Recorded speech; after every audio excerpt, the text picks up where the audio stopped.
noneho nyuma y'ibyo byose rero ikintu kirenze nuko kuba imvura yarayigwa ikaba izindutse igwa ikaba nta na gahunda ifite yo kurekeraho this rain iraza kugwa kugeza isaha tutaramenya ari ibaze ko it can't be a reason ushobora gushyira muri explanation letter yo kwisobanura ku muyobozi wawe impamvu wasibye akazi.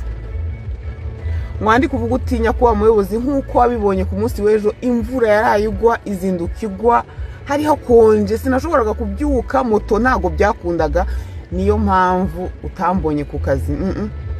Ibyo bintu ntago byemerwa bifatwa nkaho nta n'inhura n'ibibazo rero muze tujye ku kazi ko nta kundi nyine nahise tuzarya iki. Wake up.